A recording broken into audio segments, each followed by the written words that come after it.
Morning students. बेटा आज हम worksheet number 41 10th class science carbon and it's compounds का होमोलोगस सीरीज टॉपिक डिस्कस करेंगे। ठीक है। होमोलोगस सीरीज पहले तो it is a series of compounds in which same functional group substitutes for the hydrogen atom, उनको हम कहते हैं होमोलोगस सीरीज। होमो मीन्स सेम। ठीक है। अब हमने इससे पहले सैचुरेटेड अनसैचुरेटेड हाइड्रोकार्बन्स पढ़ा था, उसी से हम होमोलोगस सीरीज़ को भी समझ लेते हैं। सैचुरेटेड हाइड्रोकार्बन्स में हमारी जो सीरीज़ आई थी वो थी एल्केन, जिसका जनरल मॉलिक्यूलर फार्मूला था CnH2n+2। हमें ये भी पता है कि अगर कार्बन 1 है तो एल्केन फर्स्ट हाइड्रोकार्बन हो जाएगा एल्केन सीरीज़ का CH4 मीथेन। इसी तरह से इथेन, प्रोपेन, ब्यूटेन, पेंटेन, इस तरह से हम सीरीज़ बना लेते हैं। एल्कीन में हमारा मॉलिक्यूलर जनरल फार्मूला है CnH2n, तो हमारा फर्स्ट मेंबर तो इससे नहीं बनता क्योंकि उसमें कार्बन की वैलेंसी सेटिस्फाई नहीं होती।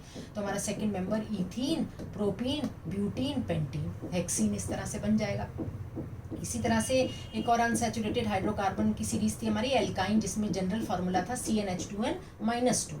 ठीक है, क्योंकि जैसे जैसे कार्बन कार्बन में बॉन्ड बढ़ेंगे हाइड्रोजन जो है वो कम होते चले जाएंगे। यहाँ पर कार्बन कार्बन में सिंगल बॉन्ड है इसलिए हाइड्रोजन ज़्यादा है सबसे, यहाँ पे कार्बन कार्बन में डबल बॉन्ड है इसलिए हाइड्रोजन कम है, और यहाँ पर कार्बन कार्बन में ट्रिपल बॉन्ड है इसलिए हाइड्रोजन और भी कम है कार्बन की कंपेरिजन में। ठीक है। तो हमारा जो मेंबर हो जाता है इसमें सेकंड वो है ये हो गया इथाइन, ये हो गया प्रोपाइन, ये हो गया ब्यूटाइन, ये हो गया पेंटाइन। तो हमें एल्क तो हमारा कार्बन नंबर हो गया, और एन हो गया कार्बन कार्बन सिंगल बॉन्ड, इन हो गया कार्बन कार्बन डबल बॉन्ड, आइन हो गया कार्बन कार्बन ट्रिपल बॉन्ड। अब इसी एल्केन से हम एक और सीरीज भी बना लेते हैं एल्काइल, जो कि हमारी नॉमेनक्लेचर में बहुत काम आएगी, तो हम उसको भी साथ ही पढ़ लेते हैं। ठीक है। एल्केन में अगर हम एक H कम कर लेते हैं, ठीक है, इसमें कार्बन कार्बन बॉन्ड में कोई चेंज नहीं आ रहा है एल्केन और एल्काइन सीरीज में, लेकिन एल्केन में अगर हम एक हाइड्रोजन कम हो जाता है, यानी वो हाइड्रोजन जो है सब्सटीट्यूट हो जाता है किसी और एटम से, तो फिर वो जो सीरीज बनती है वो कहलाती है एल्काइल। उसका जनरल फार्मूला होता है CnH2n+1। तो उसका पहला मेंबर जैसे एल्केन का CH4 तो इसका CH3 बन गया, इसी तरह से C2H6 तो ये C2H5 बन गया। यहाँ पर हमें एक बॉन्ड भी लगाना पड़ेगा क्योंकि इसकी वैलेंसी जो है वो एल्केन सीरीज से एक कम है। तो ये हमारी सीरीज बन गई, जिसको हमने अभी डिफाइन करा कि series of compounds in which same functional group substitutes for the hydrogen atom. हम जितने भी फंक्शनल ग्रुप्स हैं उनसे भी सब्सटीट्यूट करके ये सीरीज बनाएंगे, लेकिन अभी हम जनरल में ये सारी समझ लेते हैं जिससे हमारा सारा टॉपिक क्लियर हो जाएगा। तो ये जो सीरीज है इनका सेम जनरल फार्मूला है, ये हमने देख लिया। Any two homologous differ by CH2 group and difference in molecular mass is 14 unit. अब देखो इसमें और इसमें, देखो इसमें एक कार्बन है, इसमें 2 कार्बन है, इसमें 4 हाइड्रोजन है, इसमें 6 हाइड्रोजन है, तो इसका मतलब CH2 का डिफरेंस है। ऐसे इसमें देखो CH2 का डिफरेंस, यानी जो 2 नियरेस्ट मेंबर्स हैं किसी भी सीरीज के, उनमें CH2 ग्रुप का डिफरेंस आता है। यहाँ पर भी हम देख सकते हैं एल्कीन में भी, एल्काइन में भी, एल्काइल में भी। यानी ये एक इसका बहुत इंपॉर्टेंट मेन पॉइंट है कि any two homologous differ by CH2 group.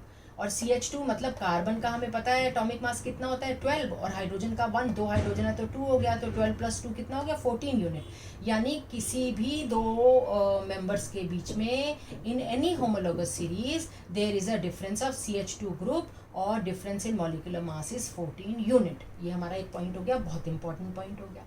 ठीक है। और क्योंकि इनका जो बनी तो ये सारी कार्बन हाइड्रोजन से हाइड्रोकार्बन की सीरीज है, तो have same chemical properties, but because they have difference in molecular मास, जिसकी वजह से दे show gradual change in physical properties. तो ये तो हमारा टॉपिक हो गया होमोलोगस सीरीज। अभी हमने बेसिक होमोलोगस सीरीज करी है जिसमें हमारे 2 फंक्शनल ग्रुप आते हैं एल्कीन एंड एल्काइन।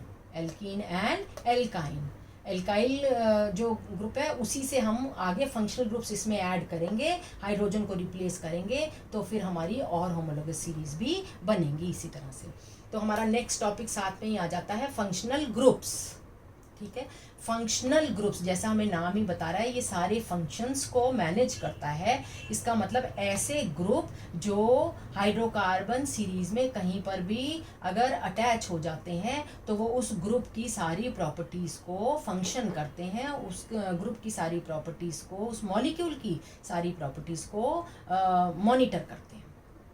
जैसे पहले तो हम ग्रुप्स याद कर लेते हैं और उनका फॉर्मूला कैसे लिखा जाता है, उसके बाद हम जब वो ग्रुप किसी भी मॉलिक्यूल में, कार्बन के मॉलिक्यूल में उनको रिप्लेस करेंगे, फंक्शनल ग्रुप्स हाइड्रोजन को रिप्लेस करेंगे, तो क्या फ़र्क आएगा वो हम नेक्स्ट शीट में डिस्कस करेंगे। तो अभी हम फंक्शनल ग्रुप्स, उनके नाम और उनके फॉर्मूलेज अच्छे से याद कर लेते हैं। तो सबसे पहले हैलोजन, जो कि हमारा क्लोरो ब्रोमो आइडो, ठीक है। फ्लोरो 4 हैलोजन है, वैसे तो हमारे क्लोरो फ्लोरो ब्रोमो आइडो, लेकिन हम जो मॉलिक्यूल्स में रिप्लेस करेंगे वो है क्लोरो या ब्रोमो या आइडो। फिर है दूसरा हमारा फंक्शनल ग्रुप है एल्कोहल। एल्कोहल जिसको हम OH से रिप्लेस करते हैं, OH से इसका सिंबल है OH। और हम किसी भी अगर इस सीरीज़ में इसको हाइड्रोजन को रिप्लेस करते हैं OH से, तो जो सीरीज़ बनती है वो एल्कोहल की सीरीज़, होमोलोगस सीरीज़ बन जाती है। इसी तरह से एल्डिहाइड है जो CHO से डिनोट होता है, और कीटोन है C+O से, कार्बोक्सिलिक एसिड है COOH से। इसी तरह से डबल बॉन्ड है एल्कीन सीरीज़ जो मैंने अभी कराया है C+C, और एल्काइल है ट्रिपल बॉन्ड जो मैंने अभी कराया C+C। तो इन फंक्शनल ग्रुप्स को याद करने के बाद अब हम होमोलोगस सीरीज से इन को कैसे सब्स्टिट्यूट करते हैं और वो क्या नाम आता है, सफिक्स या प्रीफिक्स किस तरह से उनको पढ़ा जाता है, वो हम नेक्स्ट उसमें डिस्कस करेंगे। Thank you.